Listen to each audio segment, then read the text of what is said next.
Hello everyone, welcome back to the channel. International economics में 15 chapter तक हमने cover कर दिया था। 16 चैप्टर जो है relating to price adjustment mechanism with flexible and fixed exchange rate system. कैसे प्राइस एडजस्ट होता है under the flexible and fixed exchange rate system, हम वो कवर करेंगे। यहाँ पे हम इलास्टिसिटी अप्रोच देखेंगे। तो हमने मार्शल लर्नर कंडीशन देख लिया, पोर्टफोलियो बैलेंस अप्रोच देख लिया, and then there is elasticity approach relating to exchange rate. तो हम वो यहाँ पे कवर करेंगे। Let's just read the introduction ऊपर से, and then in this video we'll be covering balance of payment adjustment with exchange rate changes. Let's begin. In this chapter, we examine how a nation's current account is affected by price changes under flexible and fixed exchange rate system. Current account trade related जो चीज़ें होती है, export import, unilateral payments, ये सारे current account में आते हैं. How the nation's current account is affected by income changes in the nation and abroad is examined in chapter 17. Price changes कैसे होता है fixed and flexible exchange rate system में, और उसके वजह से करंट अकाउंट में क्या अफेक्ट होता है, वो हम इस चैप्टर में देखेंगे. नेक्स्ट चैप्टर में इनकम चेंज अगर होता है नेशन में या अब्रॉड में, तो वो कैसे अफेक्ट करता है करंट अकाउंट को, वो हम नेक्स्ट 17 चैप्टर में देखेंगे. Chapter 17 also presents a synthesis of the joint effect of price and income change on nation's current account and level of national income. So how both together are affecting the current account, that is price and income, वो chapter 17 में joint effect भी देखने को मिलेगा. For simplicity in this chapter, we assume that there are no autonomous international private capital flows. So this is important कि assumption क्या है. First assumption is that there is no autonomous international private capital flows. खुद से autonomous international कि कोई भी individual capital inflow and outflow नहीं हो रहा है. That is international private capital flow take place only as a passive response to cover temporary trade imbalances. अचानक से अपने बेसिस पे कोई भी नया इंटरनेशनल कैपिटल फ्लो नहीं हो रहा है. इट इज़ ओनली किसी वजह से आप रिस्पॉन्ड कर रहे हो ताकि ट्रेड में जितना भी इम्बैलेंस है उसके वजह से आप कैपिटल इनफ्लो या आउटफ्लो कर रहे हो. Otherwise there is no private capital inflow and outflow. We also the first assumption is this. Second assumption, we also assume that nation wants to correct a deficit in its current account and balance of payments by exchange rate changes. Nation क्या करना चाहता है? Nation current account में अगर deficit देखने को मिला तो वो सिर्फ कैसे उसको करेक्ट करेगा, एक्सचेंज रेट को चेंज करके. The correction of current account and balance of payment surplus would generally require opposite technique. Obviously अगर current account surplus हो गया तो उस सिचुएशन में एक्सचेंज रेट चेंजेस उसका उल्टा, जो भी ऑपोजिट टेक्निक होगा वो उसका उल्टा करेंगे. Since the traditional exchange rate model is based on trade flows and the speed of adjustment depends on how responsive elastic imports and exports are to the price or exchange rate changes, it is called trade or elasticity approach. जो exchange rate का model है वो किस पे depend करता है? देखो, कितना इम्पोर्ट और एक्सपोर्ट जो है वो कितना रिस्पॉन्ड कर रहा है. इलास्टिक कितना है? इलास्टिक कितना है मतलब उसको कितना फ़र्क पड़ रहा है with the change in exchange rate. उसको कितना फ़र्क पड़ रहा है with the change in exchange rate. अगर एक्सचेंज रेट चेंज हो रहा है, let's say exchange rate change हो रहा है और इस वजह से बहुत ज़्यादा इम्पोर्ट्स पे फ़र्क पड़ रहा है, तो आप बोलोगे इट इज़ मोर इलास्टिक. तो जो कर्व होगा वो ज़्यादा हमने अगर डिमांड एंड प्राइस इलास्टिसिटी देखा होगा, तो जब ज़्यादा फ़र्क पड़ता है तो फ्लैटर कर्व होता है डिमांड का, यानी प्राइस अगर लिटिल बिट चेंज हुआ, डिमांड ज़्यादा अमाउंट से चेंज होता है। वही अगर कम इलास्टिक होता है तो स्टीपर कर्व होता है, यानी प्राइस जितना भी ज़्यादा चेंज करो, डिमांड ज़्यादा फ़र्क नहीं पड़ेगा। वही कंसेप्ट यहाँ पे है कि अगर एक्सचेंज रेट चेंजेस से इंपोर्ट्स को ज़्यादा फ़र्क पड़ेगा तो फ्लैटर कर्व होगा, एक्सपोर्ट्स को ज़्यादा फ़र्क पड़ेगा तो फ्लैटर कर्व होगा। तो इस बेसिस पे कैसे इंपोर्ट्स एंड एक्सपोर्ट्स किस तरीके से रिलेटेड हैं, एक्सचेंज रेट चेंजेस के साथ ज़्यादा फ़र्क पड़ता है कि नहीं वो, और इसी वजह से उसे ट्रेड या इलास्टिसिटी अप्रोच कहते हैं। इलास्टिसिटी, यही मैंने बोला, इलास्टिसिटी ऑफ डिमांड, यही होता है कि डिमांड को ज़्यादा, मैं एक बार फिर से आपको समझा देती हूँ। ऑब्वियसली माइक्रो इकोनॉमिक्स में डिमांड चैप्टर में आपने किया होगा इलास्टिसिटी ऑफ डिमांड। तो इलास्टिसिटी ऑफ डिमांड बेसिकली होता क्या है कि ये डिमांड कर्व है। अब अगर डिमांड को ज़्यादा फ़र्क पड़ रहा है, मतलब प्राइस अगर मैं थोड़ा सा चेंज करती हूँ तो डिमांड ज़्यादा अमाउंट से चेंज हो रहा है, बहुत ज़्यादा अमाउंट से चेंज हो रहा है। तो लेट्स से यहाँ पे प्राइस मैं 10% से रिड्यूस कर रही हूँ, डिमांड क्वांटिटी डिमांडेड मेरा 30% से इंक्रीज हो रहा है, तो ज़्यादा फ़र्क पड़ रहा है। Whereas if it is steeper means उससे ज़्यादा फ़र्क नहीं पड़ रहा है, मैं जितना भी चेंज करूँ। लेट्स से मैं प्राइस रिड्यूस कर रही हूँ 10% से, लेकिन क्वांटिटी सिर्फ इंक्रीज़ हो रहा है 2% या 5% से, तो इसे कहते हैं कि कम फ़र्क पड़ना। तो वही चीज़ इलास्टिसिटी होती है, इलास्टिसिटी। तो इंपोर्ट्स एंड एक्सपोर्ट्स किस तरीके से कितने इलास्टिक है विथ एक्सचेंज रेट चेंजेस, इस टॉपिक में होता है। इस वजह से इसे हम इलास्टिसिटी या ट्रेड अप्रोच कहते हैं। As we have seen in chapter 15, international private capital flows are much larger than trade flows today. तो हमने ये 15 में देखा है कि private capital, international private capital flows ज़्यादा होते हैं compare to trade flows, and so exchange rate changes reflect mostly financial rather than trade flows. तो ऑब्वियसली अगर एक्सचेंज रेट में चेंज आया तो इंटरनेशनल प्राइवेट कैपिटल फ्लोज पे फ़र्क ज़्यादा पड़ेगा compare to trade flows, specially short run में। Trade flows however do have a strong effect on exchange rate in the long run, लेकिन ऐसा नहीं है कि ट्रेड फ्लो को फ़र्क नहीं पड़ेगा या ट्रेड फ्लो के वजह से एक्सचेंज रेट को फ़र्क नहीं पड़ेगा, लॉन्ग रन में फ़र्क पड़ेगा। It is to isolate and identify the effect of trade flow on exchange rate and the effect of exchange rate changes on the trade flow that we make the simplifying assumption of no autonomous international private capital flow in this chapter.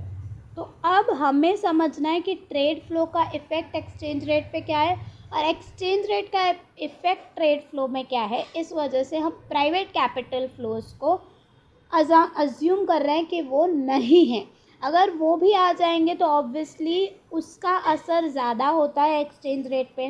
तो हम देखो, अगर मुझे समझना है, simple चीज़ है कि अगर मुझे this particular thing, let's say delta is my dependent variable, जिसको मुझे समझना है कि इस पे इफ़ेक्ट कितना है। तो अगर मुझे समझना है कि ए का इफ़ेक्ट इस डेल्टा पे कितना है और डेल्टा का इफ़ेक्ट ए पे कितना है, और मुझे पता है कि बी का इफ़ेक्ट डेल्टा पे ज़्यादा है, तो मैं इसको होल्ड पे रख दूँगी, इसको मैं अज्यूम करूँगी कि ये नहीं है।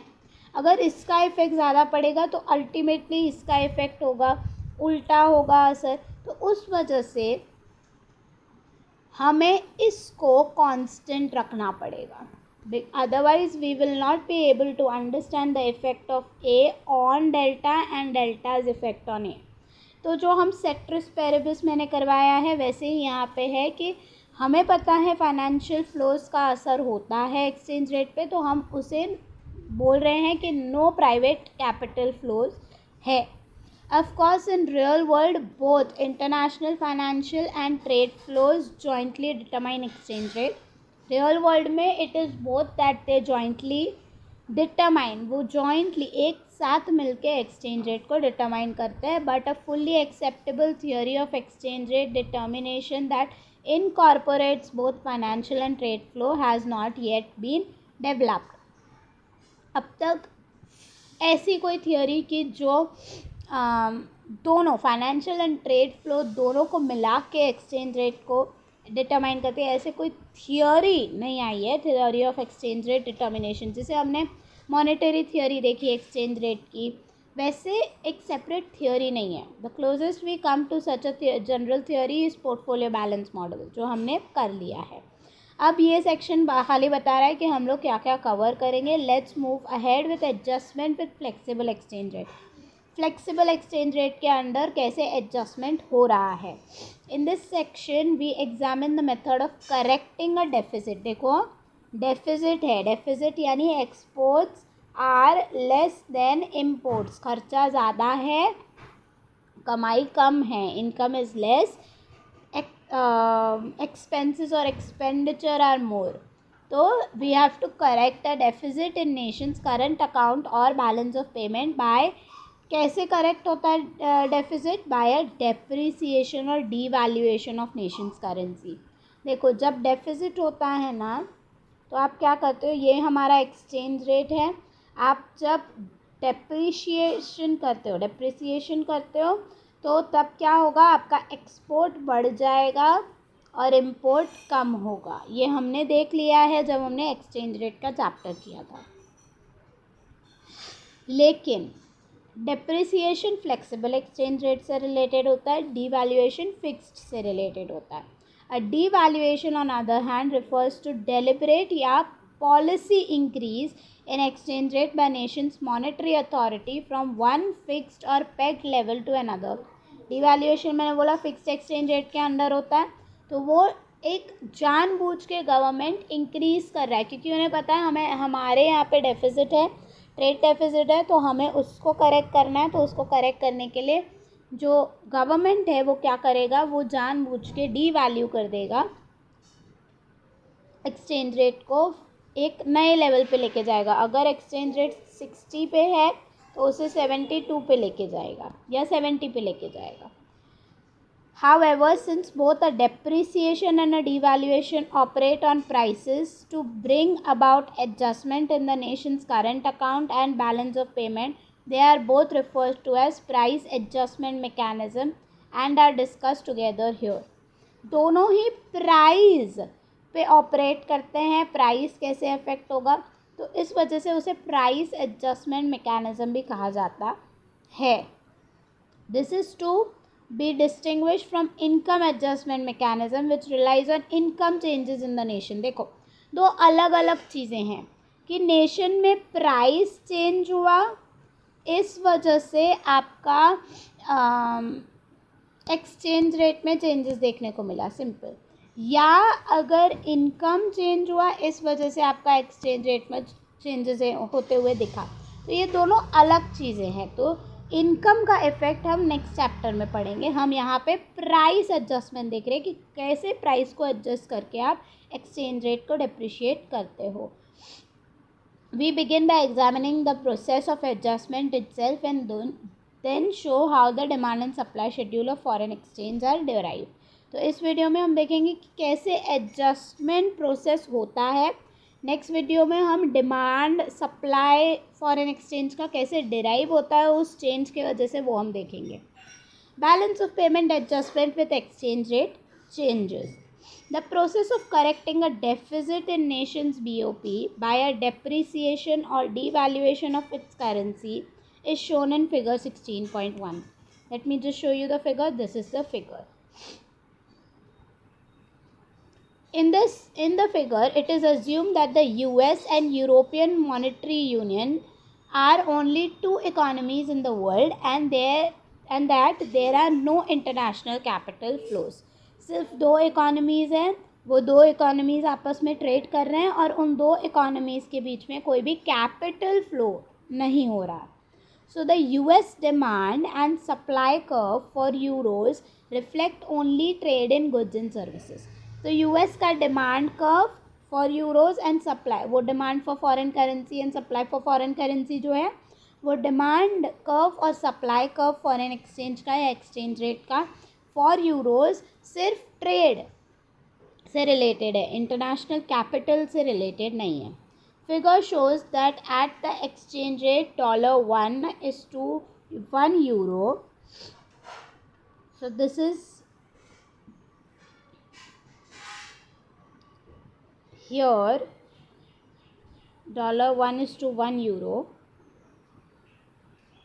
The quantity of euros demanded by US is 12 billion per year while the quantity supplied is 8 billion.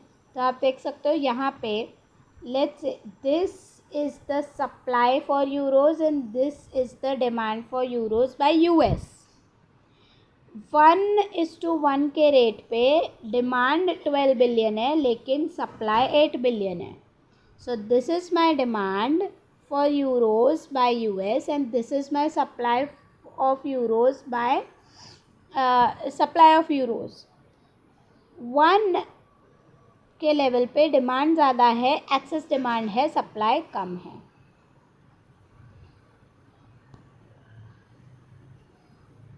As a result, US has a deficit of 4 billion in its BOP.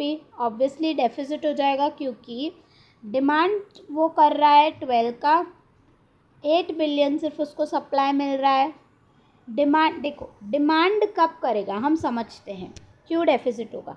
Demand कब करेगा वो euro का, जब वो import कर रहा है. Correct. उसने इंपोर्ट किया कुछ चीज़ें जिसके वजह से उसको 12 रुपीज़ चाहिए, हम ऐसे समझते हैं 12 रुपीज़ चाहिए.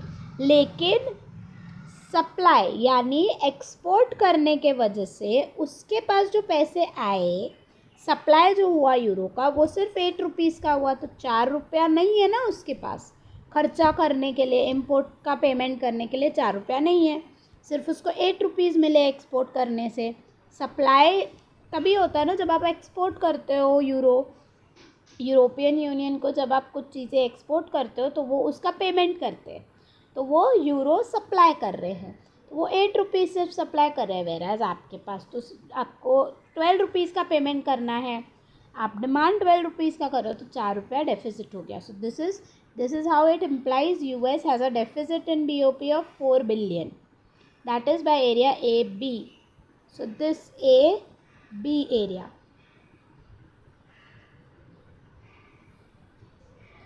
If US demand and supply for euros were given by D euro and S euro, यानी ये वाला ब्लैक वाला supply demand, a 20% devaluation or depreciation of dollar from 1:1 to 1.20:1 would completely eliminate US deficit. That is rupees. मतलब अगर सिर्फ 20% का depreciation होता तो इक्विलिब्रियम यहाँ पे है, पूरा का पूरा इक्विलिब्रियम आ गया. जितना डिमांड है it is equals to supply, तो जितना भी डेफिसिट था वो एलिमिनेट हो जाएगा.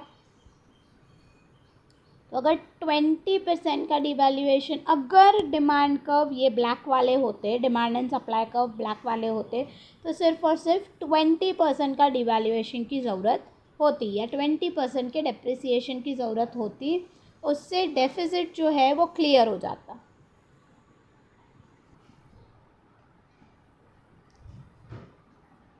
That is, at this rate, quantity of euros demanded and quantity supplied would be equal. 10 billion है तो उसको सिर्फ 20% का, अगर ब्लैक वाला होता डिमांड एंड सप्लाई, तो सिर्फ 20% डेप्रिसिएशन की ज़रूरत होती.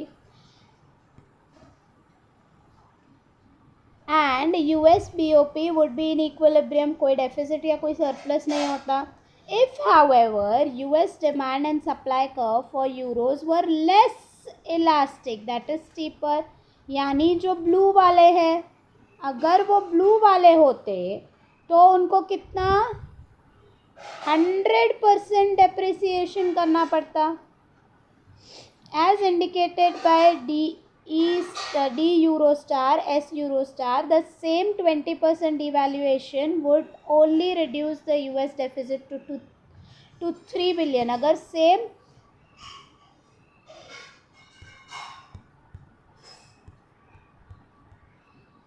अगर वो उतना ही सिर्फ अगर लेट्स से ये सप्लाई और ये डिमांड होते तो अगर सिर्फ 20% का डेप्रिसिएशन करते तो स्टिल डेफिजिट इतना CF जितना डेफिजिट रहता. CF कितना है? C is nothing but here, F is here. तो इतना CF जितना डेफिजिट स्टिल रहता. तो अब स्टीपर कर्व है. स्टीपर कर्व यानी लेस इलास्टिक है. अगर ज़्यादा फ़र्क नहीं पड़ रहा है उनको एक्सचेंज रेट चेंज होने के वजह से, तो आपको बहुत 100% तक इंक्रीज़ करना पड़ेगा ताकि उनको जितना फ़र्क हमें चाहिए डेफिजिट क्लियर करने के लिए, इक्विलिब्रियम तक पहुंचने के लिए, उतना वो हो जाए. 3 billion CF is the figure and 100% devaluation or depreciation of dollar from this to 1 to 2 would be required to completely eliminate the deficit. Such a huge devaluation or depreciation of dollar might not be feasible. Obviously इतना 100% का depreciation या devaluation सही नहीं है. Thus, it is very important to know how elastic the US demand and supply curve for euros are. आप ऐसे ही बिना सोचे समझे कि कितना क्या इलास्टिक है यूएस का डिमांड एंड सप्लाई कर्व, कितना इलास्टिक एंड इन इलास्टिक है, उसको बिना सोचे समझे अगर आप डिवैल्यू या डेप्रिसिएशन कर दोगे तो आपको पता ही नहीं चलेगा कि कितना इफ़ेक्ट हो रहा है या क्या डेफिसिट एलिमिनेट हो रहा है कि नहीं. यू शुड नो कि कितना इलास्टिक है, क्या वो स्टीपर कर्व है, क्या वो फ्लैटर कर्व है. In some cases the shape of deficit nation's demand and supply curve for foreign exchange may be such that a devaluation or depreciation would actually increase rather reduce or eliminate the deficit in its BOP. कभी कभी ऐसे shape demand and supply के भी होते हैं जो deficit को reduce ना करके उसको रादर बढ़ा देते हैं. The crucial questions are examined next by showing how a nation's demand and supply schedule for foreign exchange are derived. कैसे आप डिराइव करते हो फॉरेन एक्सचेंज, वो नेक्स्ट में देखेंगे. मैं एक बार फिर से रिवाइज कर देती हूँ, आपको सिंपल डायग्राम से फिर से समझा देती हूँ कि अगर लेट्स से फ्लैटर कर्व है, this is demand for foreign exchange and supply of foreign exchange. अगर फ्लैटर कर्व है और इतना डेफिसिट है तो मुझे करेक्ट करने के लिए सिर्फ इतना यानी लेट्स से 20% का एक्सचेंज रेट इंक्रीज़ करना पड़ेगा, यानी 20% से डेप्रिसिएशन या डिवैल्यूएशन करना पड़ेगा. वही अगर मैं इसी डायग्राम में आपको दिखा देती हूँ with a different colour which is green. वही अगर मेरा स्टीपर कर्व है यानी लेस फ़र्क पड़ रहा है, this is demand, this is supply, steeper curve है, तो उतना ही डेफिसिट अगर मैं 20% से इंक्रीज़ करती तो स्टिल डेफिसिट इतने अमाउंट से रहता. मुझे ज़्यादा अमाउंट से इंक्रीज डिवैल्यूएशन करना पड़ेगा जो कि 100% है. तो इतना बड़ा पूरा $1 से आप डायरेक्टली $2 €1 से चेंज करोगे तो काफ़ी रीजंस हैं जो इसका इफ़ेक्ट बहुत गंदा होगा. इसके वजह से आप ये नहीं कर सकते. तो आपको पहले समझना पड़ेगा कि कौन सा कर्व है. क्या demand and supply curve red वाला है, इलास्टिक है, मोर इलास्टिक है, कि क्या वो ग्रीन वाला है, लेस इलास्टिक है. उस हिसाब से आप उतना डेप्रिसिएशन करोगे. अगर लेट्स से फॉर एग्जांपल कि रियल टर्म्स में ग्रीन वाला यानी लेस इलास्टिक है सप्लाई एंड डिमांड कर्व। लेकिन गवर्नमेंट समझता है कि 20% डिप्रिसिएशन से हमारा डेफिसिट निकल जाएगा, तो वो निकलेगा नहीं, इतना डेफिसिट स्टिल रहेगा। तो यही चीज़ है कि फर्स्ट यू शुड नो कि कितना इलास्टिक है सप्लाई, कितना इलास्टिक है demand. In the next video, we will be covering derivation of demand curve for foreign exchange. Till then, you keep watching the journey of understanding economics. Do like the video अगर आपको diagram अच्छे से समझा है. Comment if you have any feedback or any doubts. Do share this video with your friends and classmates. And yes, if you are new to the channel, do subscribe to the channel. मैंने full week का schedule डाल दिया है for you, ताकि आपको पता चले कि मैं कब कौन सा वीडियो अपलोड करने वाली हूँ. I be starting with macroeconomics also in this week. So stay tune, do subscribe to the channel. If you want any online classes from me, private 1-on-1, नीचे दिए गए नंबर यानी 7738100508 पे आप WhatsApp कर सकते हो your name and the topic. जितना हो सके जल्दी मैं रिवर्ट बैक करूँगी. Thank you.